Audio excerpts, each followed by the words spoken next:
Hey, honey, I'm thinking of heading out for a drive. Care to join me? My mother's voice echoed. Glancing up, I responded, Thanks, Mom, but I think I'll pass. Where are you headed? I thought I'd take that scenic route through the forest by Rockefeller Mountain, she replied with a hint of excitement. All right, have fun, I said. With a gentle kiss on my cheek, my mother departed. I sat there, listening as the hum of the car's engine faded into the distance. Settling into the couch, I grabbed some snacks from the fridge and began mindlessly watching an old war film. The movie, combined with the coziness of the couch, gradually pulled me to sleep. As quick as I fell asleep, an insistent vibration of my phone jerked me back to consciousness. Rubbing my eyes, I picked it up and was met with a series of missed call notifications, all from my mom. I tried returning her calls, but each attempt was met with her voicemail. Glancing at the clock, it read 10:48 p.m. She'd left at precisely 3:23 p.m. No drive, especially on that trail, would take that long. A storm of thoughts began to rage in my head, each more worrisome than the last. Had she gotten lost? Had the car broken down? Or was it something worse? As these scenarios whirled around in my mind, a sharp, sudden sound pierced through the air, the ring of the doorbell. I sprang from the couch, feet pounding the wooden floor as I raced to the door. The narrow view through the peephole revealed the face of my mother, but something was off. Her eyes, usually so full of warmth, seemed distant, almost hollow. Swinging the door open, my voice was a mix of relief and frustration. Where have you been all this time? She met my gaze, those unsettlingly vacant eyes seeming to peer right through me. Silent, she brushed past me with an air of detachment, making her way to her room without uttering a word. The next day was somewhat normal. I found her in the kitchen, going through the familiar routine of preparing breakfast, but there was a change in her demeanor. Our usual conversations was absent, replaced by silence. As I readied myself for work, I tried to bridge the gap. Hey, Mom, I'm heading off to work. See you later. All I received was a nod, a silent acknowledgement, leaving a cold space where her usual warm response would be. I got off of work late. I pulled into the driveway, around 2 or 3 a.m. Trying not to make a sound, I crept into the house, not wanting to wake my mom. I tiptoed through the dimly lit halls towards the kitchen to grab some snacks and take them to my room. But when I flicked on the kitchen light, there she was, my mom, standing still, staring outside the window towards our backyard. The sight took me aback. Mom? Why are you up? What are you looking at? I waited for a reply, but silence hung in the air. Shrugging it off, I said, work was all right today. Left a bit early after some friends took off. While grabbing my stuff from the fridge, I couldn't help but ask, You okay, Mom? She answered, still staring out at the yard, Yes, okay. The way she spoke was odd. It was too upbeat, like she was thrilled about something. It didn't fit the moment at all. It was just off. Grabbing my snacks, I headed straight to my room, leaving the kitchen lights on for her. Morning came with the familiar smell of breakfast. On weekends, Mom would cook since there was no rush for work. I headed downstairs, calling out, Good morning. I grabbed some juice and sat. She replied cheerily, Good morning, sweetie, looking like her usual self. She asked about work and how I slept. I wanted to remind her we'd talked the night before, but I didn't. I repeated what I'd said, and she acted like it was new information. We chatted more, then settled to eat. As I sliced into my pancakes, something caught my eye. I pulled out a tiny, gleaming sewing needle from the soft center. My heart raced as I held it up, asking, Mom, what's this? I held the needle aloft, the sharp point catching the light. This was in my pancakes, I stammered. Looking at it, her face reflected genuine concern. She hurriedly assured me, I'm so sorry. I'd never want to hurt you. Truly. Her embrace was warm and comforting. Don't eat any more of that. I'll whip up a new one. Her words almost made me feel guilty for suspecting her. It was just so bizarre that doubt naturally crept in. The day proceeded without another hitch. Laughter, movies, gossip, and our ritualistic good night capped it off. I climbed into bed around 10:30 p.m. As a kid, I had a paralyzing fear of the dark. To combat this, my mom had placed 2 nightlights, one in my room and another in the hallway. Though my room was now devoid of the light, the hallway still had its comforting glow. Awakening for a sip of water, I froze. The glow from under my door was intermittently obscured. A shadow. Someone stood there. Stifling my breath, I watched it for what felt like an eternity, the shadow unwavering. "Mom?" I said softly. There was no reply. Instead, the shadow receded, gliding silently towards her room. Morning found me weary. The haunting shadow, the weight of eyes on me, made sleep impossible. I confronted her at breakfast. "Mom, were you outside my room? Around 3 a.m.?" She evaded the question. Instead, her voice tinged with nostalgia. "Do you remember letting me brush your curls when you were little?" "Let's do that now." Beside the sink, conditioner and a brush awaited. Recent events screamed caution, but this was my mom.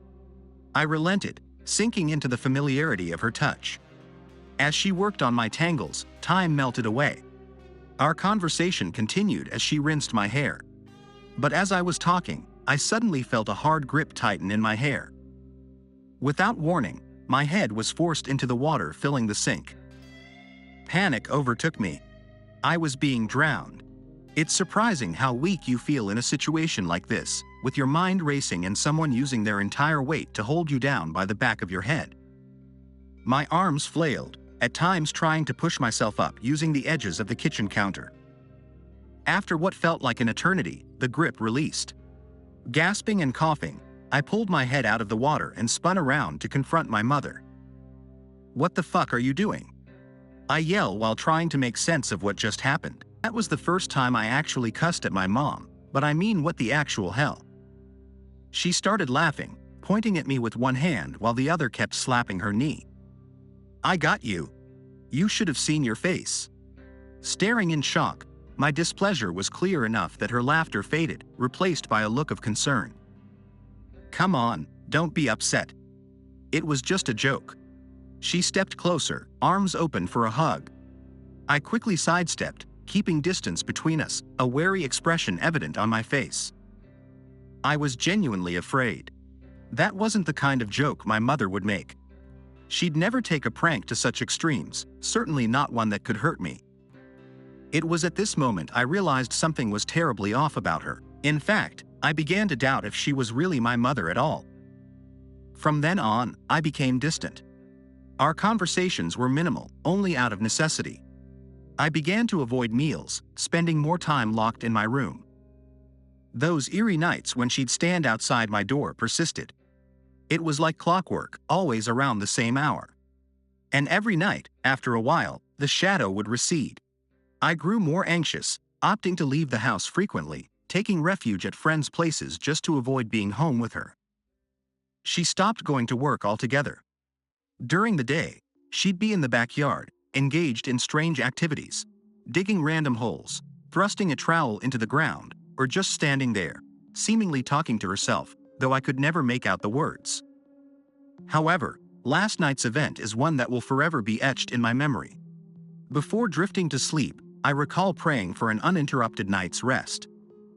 The mere sight of her shadow under my door had become a haunting and fearsome nightly ordeal. I found myself jolted awake in the pitch blackness of my room. Reluctantly, I shifted my gaze to the bottom of my door. As I feared, her shadow was there. She was standing just outside, silent as ever. I tried to force myself back to sleep, but given the circumstances, sleep eluded me. Then, something different occurred. A knock. 7 soft, deliberate knocks. After the knocks, silence consumed the room. Lying there, fear paralyzed me. What was different tonight? Why did she decide to knock now? A chilling thought struck me. My door didn't have a lock. It never did, even from my childhood. The last semblance of a barrier between us wasn't even secured. The eerie knocks resumed, more insistent this time. Knock, knock, knock, knock, knock, knock, knock, Reacting instinctively, I pulled the covers over my head, clinging to those childhood beliefs of safety. But deep down, I knew it wouldn't protect me now. The sound of the door creaking open made my heart pound harder.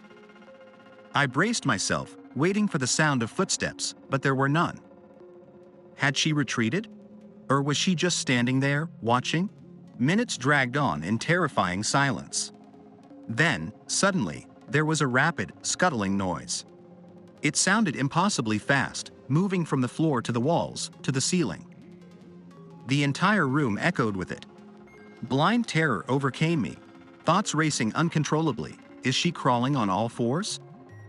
How is she moving so fast? What is she doing? Am I going to die? These fears consumed me until darkness took over. Whether from stress or sheer panic, I lost consciousness. Gratefully, it spared me from whatever horror unfolded that night. When morning light finally greeted me, my room was a mess, everything thrown into chaos. It was nowhere in sight. Did it leave? Is it in the house still? These questions remain unanswered. Gathering my courage, I finally left the safety of my bed and managed to prop a chair against the door for some semblance of security. I'm at a loss for what to do next or whom to turn to. But one thing is certain, I can't spend another night here. The house has been eerily silent since I woke up. I'm preparing to remove the chair and make a break for it.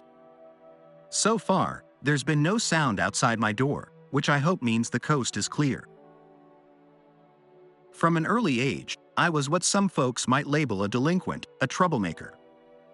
I was the kind of guy who'd always be found around the wrong crowds, getting entangled in nefarious deeds, perpetually causing chaos wherever my footsteps fell. Even though most of the things I was involved in could easily get anyone sentenced to prison for a couple of years, I had, thankfully, managed to evade capture. That is, until the day me and some friends stupidly got Mr. Anderson's garage on fire. Some friends of mine, if you could even call them friends, were hanging out when one of us had the brilliant idea of breaking into Mr. Anderson's garage to smoke some. Once we found ourselves inside, competing to outdo each other, seeing who could drag the longest, one of my friends bumped into some tool supplies, causing them to fall. The loud clattering from the supplies caused whoever held the joint to drop it, thus igniting the flammable fumes. My so-called cohorts scattered in a panic, abandoning me amidst the chaos. After narrowly getting around the escalating flames and flinging the door open with desperate urgency, I was met with the garage's owner, Mr. Anderson. His face bore a deep hue of anger, perfectly complementing his disheveled bathrobe. With a swift, aggressive motion, he grabbed me by my collar, hurling me out into the safety of the open air. He then retrieved a fire extinguisher, smothering the raging fire. With the fire subdued, he wasted no time in calling my parents. The ensuing retribution I faced at the hands of my mother was nothing in comparison to the penance that awaited me. Opting not to get the law involved, a deal was struck between Mr. Anderson and my parents.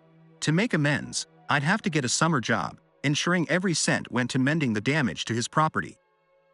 To say I viewed the arrangement with resentment would be putting it mildly. After a tedious search through various job listings in collaboration with my parents, we collectively settled on a pizza delivery driver. The job requirements were straightforward: 17 years of age and a legitimate driver's license. The work, in its essence, wasn't the worst thing in the world.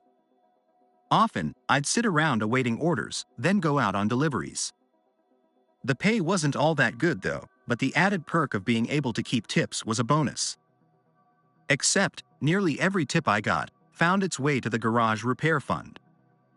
I'd say the only downside of the job was the long hours and the ever-challenging act of managing human confrontations. It might come as a surprise, but some folks go absolutely crazy over the smallest imperfections in their orders. Forget a drink? Prepare for the damn fireworks.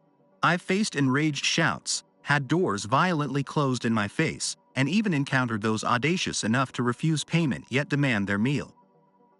Weeks into this routine, as another day neared its conclusion, a late order buzzed in. It was close to 11 p.m., and I was on the brink of clocking out when my boss flagged me down, signaling one last delivery. Groaning inwardly, I accepted. As I waited for the pizza to be ready, I mulled over my predicament. What surprised me wasn't just the timing, but the simplicity of the order itself. A small cheese pizza.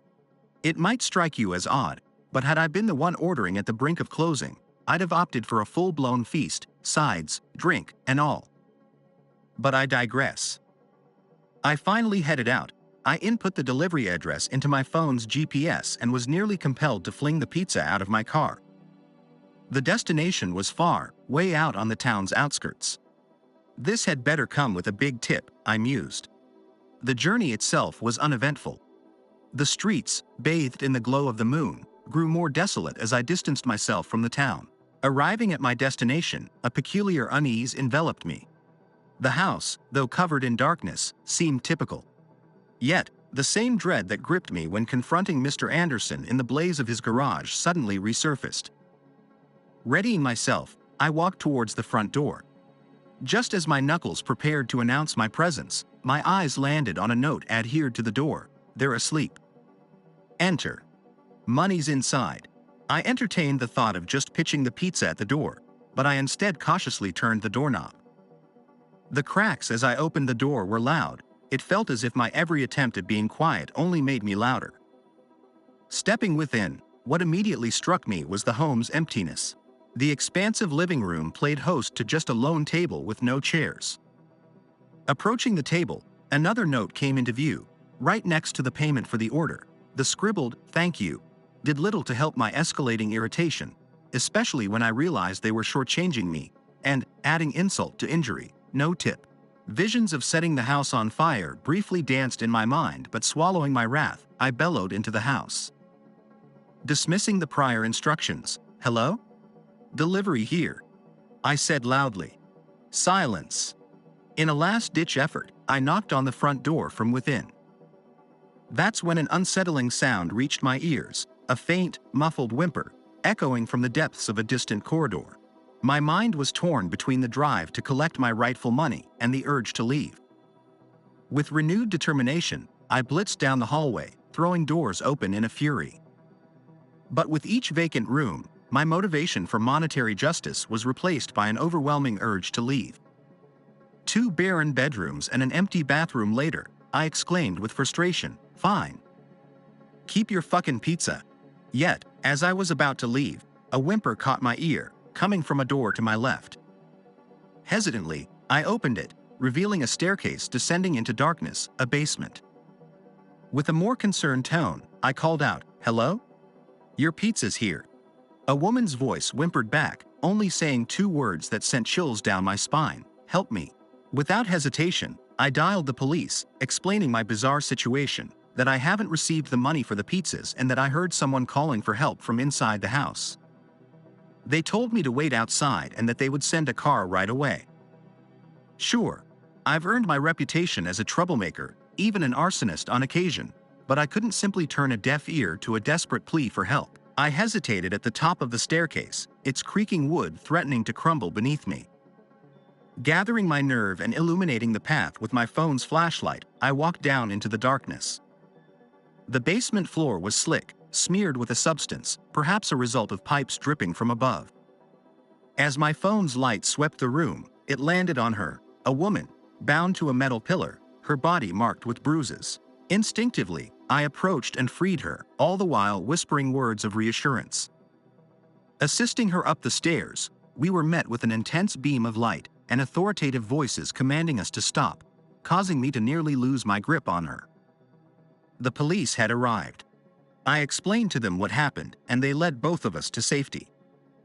All the while, other officers combed the premises, but ultimately, their search yielded nothing. As we waited for the situation to be resolved, I took a moment to dial my boss, explaining what happened and firmly expressing my intention to never return to the job. The officers, after taking my statement and expressing their gratitude, informed me I was free to go. The community began hailing me as a hero, a savior of sorts.